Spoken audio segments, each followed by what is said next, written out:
वहां पे प्राचीन कांस्य की मूर्तियां निकलती हैं जमीन के नीचे से, और यदि आप गौर से देखेंगे तो वहां सारी बुद्ध की मूर्तियां मिलती हैं, बौद्ध धर्म की मूर्तियां मिलती हैं। हिंदू धर्म से संबंधित कोई मूर्तियां वहां से मिली नहीं।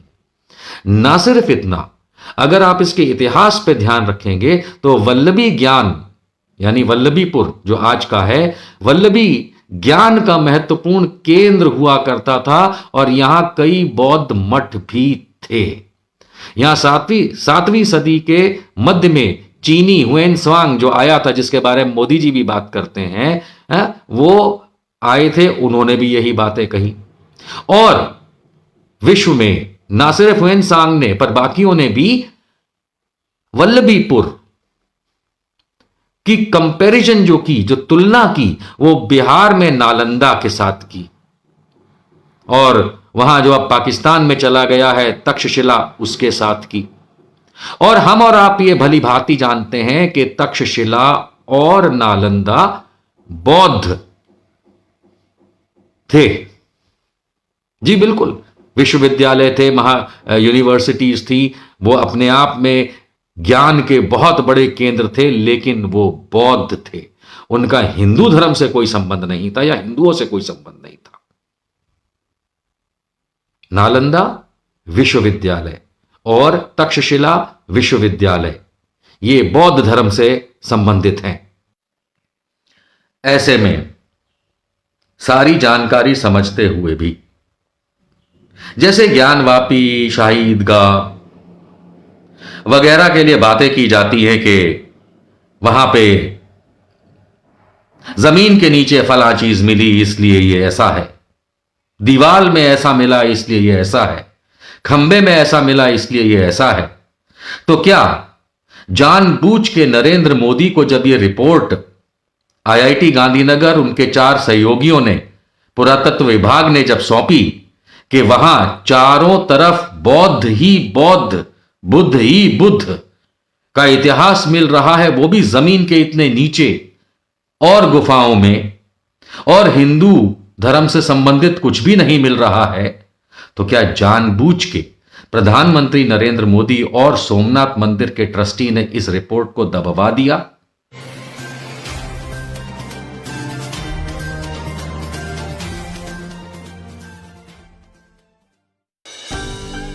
नमस्कार, आप देख रहे हैं एनबी न्यूज 24x7 नीलम बोध के साथ। साथियों, जब हम इतिहास के पन्नों को खोलते हैं, जब हम भारत के सच्चे इतिहास से रूबरू होते हैं, तो कहीं ना कहीं हमें उन इतिहास के पन्नों में या उस इतिहास में वो महान साहित्य, वो महान गौरव गाथा है, वो महान पुरुष सुनने को, देखने को, पढ़ने को मिलते हैं, जिन महान पुरुषों के कारण भारत को कभी विश्व गुरु का दर्जा मिला था। जी हाँ साथियों, मैं बात कर रही हूँ उस धम्म की, जिस धम्म ने भारत देश से निकलकर पूरे विश्व में मानवता के लिए बहुत बड़े स्तर पर काम किया। आप सभी जानते होंगे कि भारत देश में एक ऐसा धम्म था जिसकी जड़ें भारत की सीमाओं से बाहर निकलकर बहुत बड़े स्तर पर फैली। लेकिन साथियों, एक समय ऐसा भी आया जब उसी धम्म को उसी देश के लोगों ने बहुत बड़े स्तर पर धूमिल करने का काम किया और उसको भारत से नष्ट करने का काम किया। आज इतिहास के पन्नों से मैं आपका साक्षात्कार कराऊंगी और साथियों आपको उस सच्ची और अच्छी धरोहर से रूबरू कराने का प्रयास करूंगी, जिस धरोहर के कारण भारत विश्व गुरु के रूप में प्रसिद्ध हुआ। और आज भी जब हमारे देश के माननीय प्रधानमंत्री हो या बड़े बड़े पूंजीपति लोग हो, जब वो विदेश में जाते हैं तो बड़े गर्व और सम्मान के साथ कहते हैं हम बुद्ध की धरती भारत से आए हैं। जी हाँ साथियों, जो वीडियो मैं आपको दिखाने वाली हूँ उसमें निशांत वर्मा, जो कि एक राजनीतिक विश्लेषक है, उन्होंने बड़ी गंभीरता से और सबूतों के आधार पर बहुत सारे तथ्यों को आप सबके बीच में उजागर करने का काम किया है। तो साथियों आप इस वीडियो को देखिए और आपसे मैं निवेदन भी करूंगी कि आप इस वीडियो को लाइक करें, शेयर करें और कमेंट के माध्यम से बताएं कि आपको ये वीडियो कैसा लगा। नीचे खुदाई में मिली चीजों को ही सत्य माना जाने लगा है, चाहे वो सुप्रीम कोर्ट हो या आम जनता। वेरी गुड, ये कोई नई बात नहीं है। हजारों लाखों साल पुरानी चीजें, आकृतियां, कलाकृतियां, मंदिर, ममीज जब जमीन के नीचे से निकलती हैं तो ही वैज्ञानिक हमें बता पाते हैं कि ये असलियत में क्या है, क्या नहीं है, कब का है, किसका है, एटसेट्रा।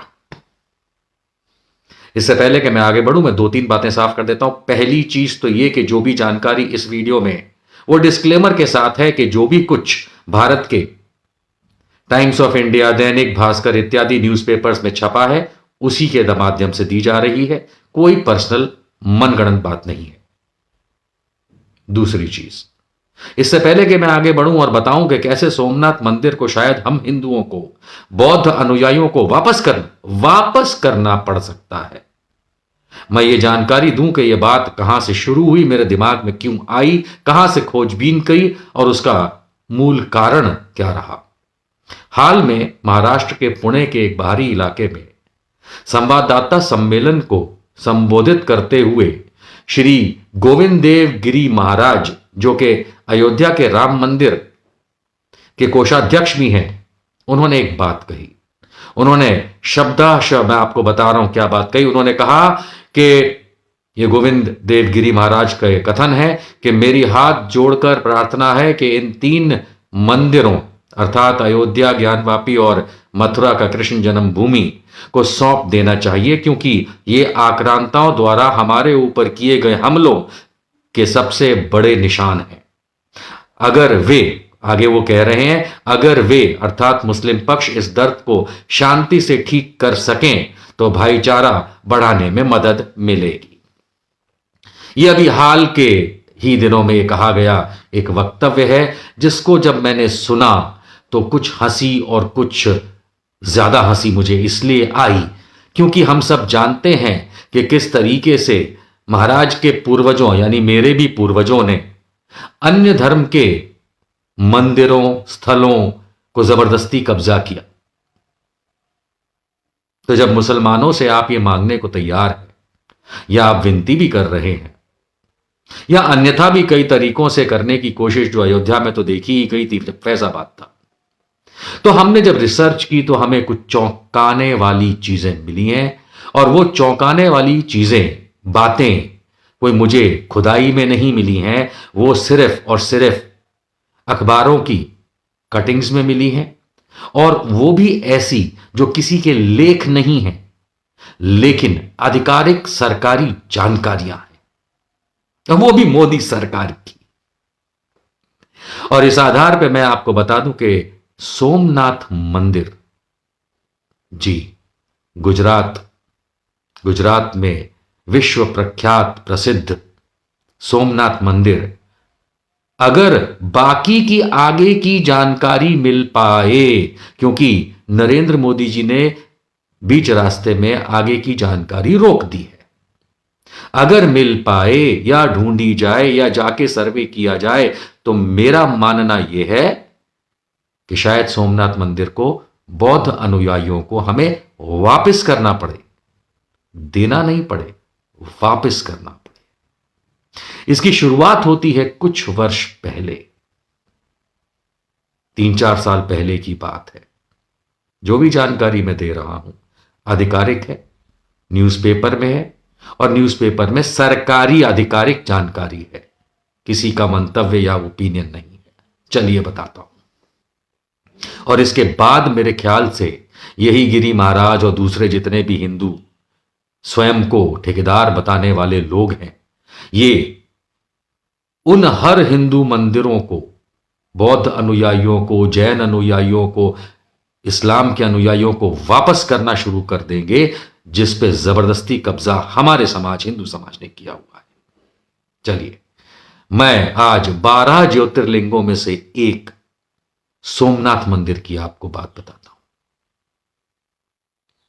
2-4 वर्ष हुए होंगे इस बात को, और मैं शब्दशः बताऊंगा ताकि इसमें कोई भी ऐसी चीज ना रह जाए जो मेरे मन से निकली हो। मेरे मन से नहीं, मैं आधिकारिक बात बता रहा हूं, आप देख भी पा रहे हैं, और उसके बाद जो निर्णय लेना हो वो आप लोग लें, समाज ले, मैं भी लूं, जरूरत लगे तो न्यायालय भी ले।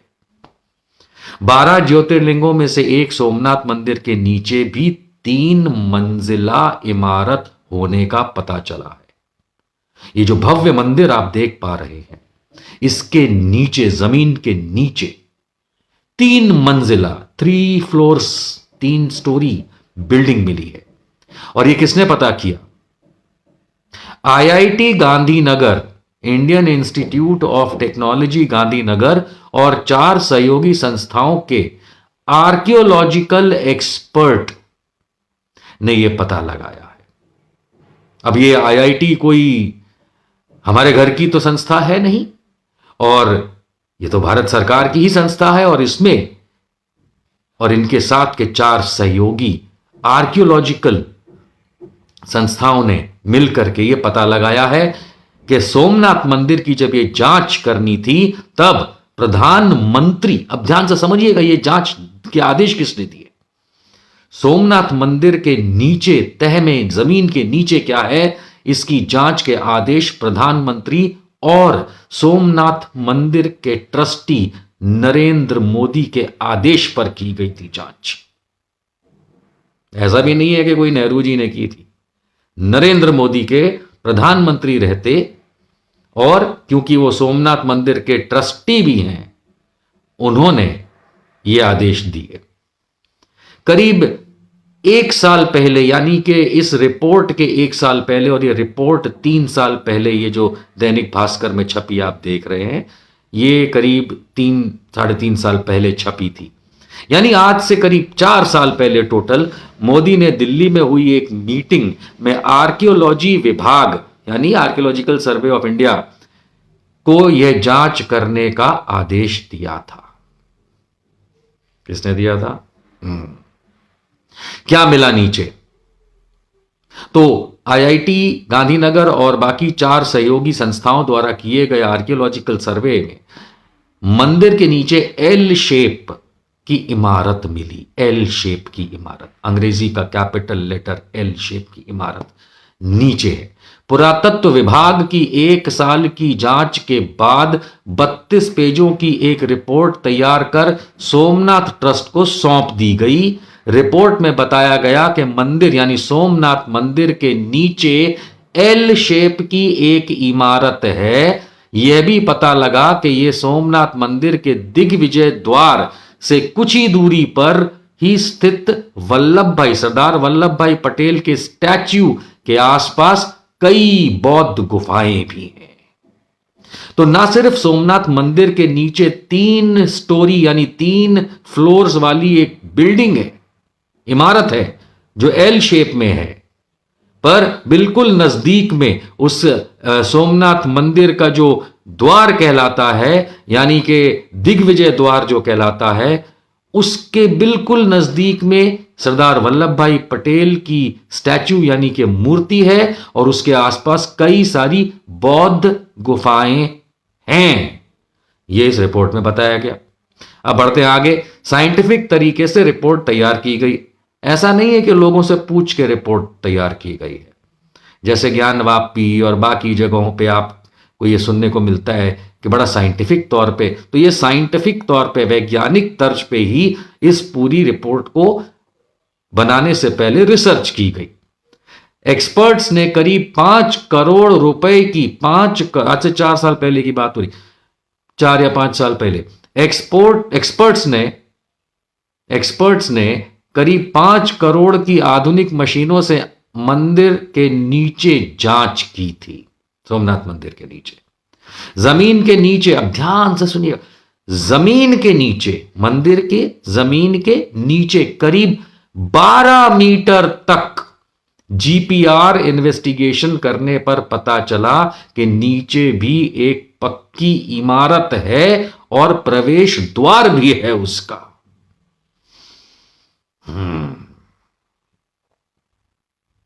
भैया ऐसा है कि अब यह सवाल उठेगा कि अगर नजदीक में बौद्ध गुफाएं हैं तो मंदिर के नीचे बौद्ध मंदिर ही हो, सोमनाथ मंदिर के नीचे बौद्ध मंदिर ही हो, ऐसा किसने कहा? अभी कहा नहीं, जरा ध्यान दीजिए। कहा जाता है कि सबसे पहले एक मंदिर अस्तित्व में हुआ करता था। दूसरी बार 7वीं सदी में वल्लभी एक राजपाट का नाम था, जैसे रजवाड़े होते हैं। 7वीं सदी में वल्लभी के मैत्रक राजाओं ने मंदिर बनवाया। मैत्रक राजवंश। 8वीं सदी में सिंध के अरबी गवर्नर जुनैद ने इसे तोड़ने के लिए अपनी सेना भेजी थी। इसके बाद प्रतिहार राजा नागभट्ट ने 815 ईस्वी में इसे तीसरी बार बनवाया। इसके अवशेषों पर मालवा के राजा भोज और गुजरात के राजा भीमदेव ने चौथी बार निर्माण करवाया, और पांचवा निर्माण जो इस समय आप जानते ही हैं 1170 से एक साल पहले सन 1169 में गुजरात के राजा कुमार पाल ने करवाया था। अंत में मौजूदा मंदिर जो है वो सरदार वल्लभ भाई पटेल की देन माना गया है, ऑल्दो वो जवाहरलाल नेहरू जी के आदेश पे ही था। मुगल बादशाह औरंगजेब ने 1706 में फिर से मंदिर को गिरा दिया, यह बताया जाता है। जूनागढ़ रियासत को भारत का हिस्सा बनाने के लिए तत्कालीन गृह मंत्री, 1947 की बात हो रही है, सरदार वल्लभ भाई पटेल ने जुलाई 1947 में सोमनाथ मंदिर को फिर से बनाने का आदेश दिया और नया मंदिर 1951 में तैयार हुआ। अब आप बोलेंगे मैंने इतनी सारी बात बताई, इसमें बौद्ध धर्म की बात कहां से आई? मैं बताता हूं इसके बौद्ध धर्म की बात कहां से आई। जरा सा देखिए, गुजरात में मैत्रक राजवंश जो है वो अगर आप किसी से पूछेंगे तो बोलेंगे वो तो हिंदू है, लेकिन मजेदार बात यह है कि उनकी राजधानी थी वल्लभीपुर। अब आप देखिए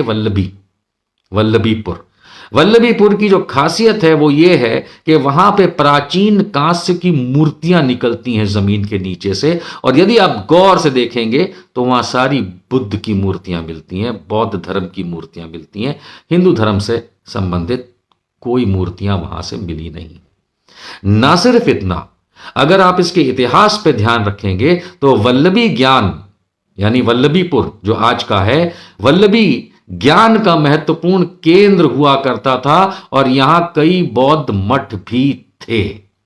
यहां सातवीं सदी के मध्य में चीनी हुएन स्वांग जो आया था, जिसके बारे में मोदी जी भी बात करते हैं, वो आए थे, उन्होंने भी यही बातें कही।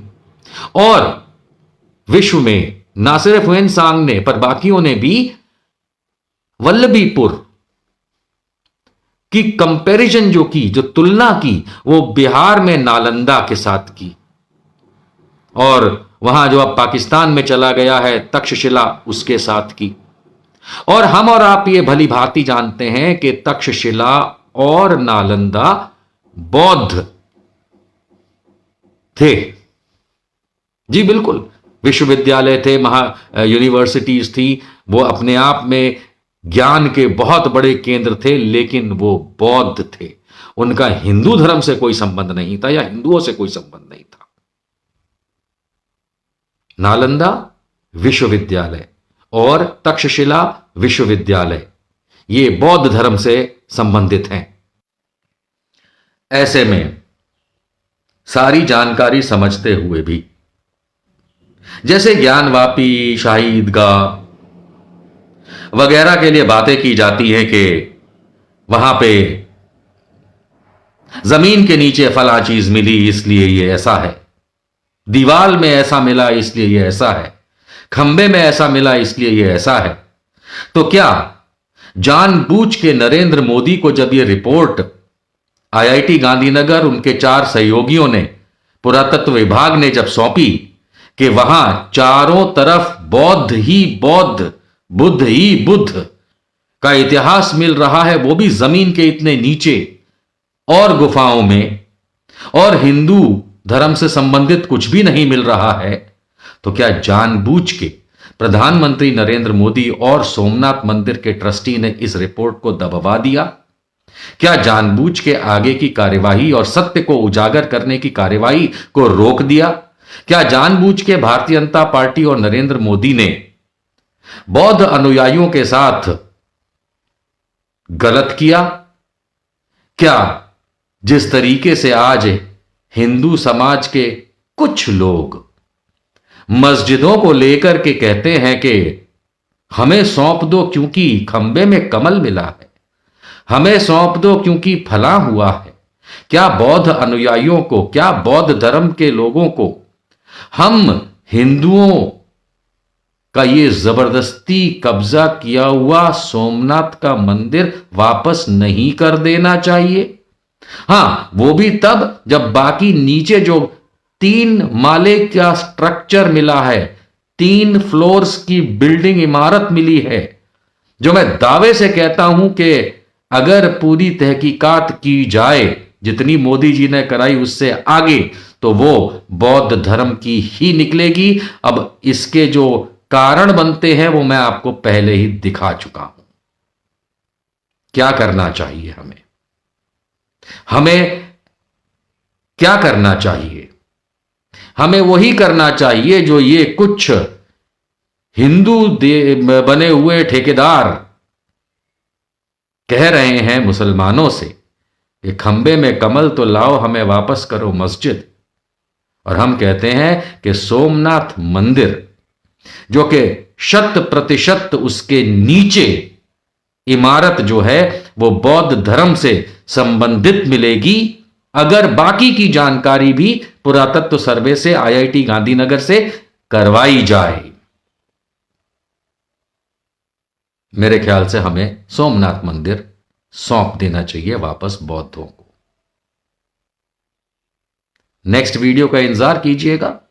बताइएगा ये वीडियो में मिली जानकारी में आपकी क्या प्रतिक्रिया है, क्योंकि इसके बाद नेक्स्ट वीडियो जल्द बनेगा एक और शिव मंदिर को लेके। नमस्कार।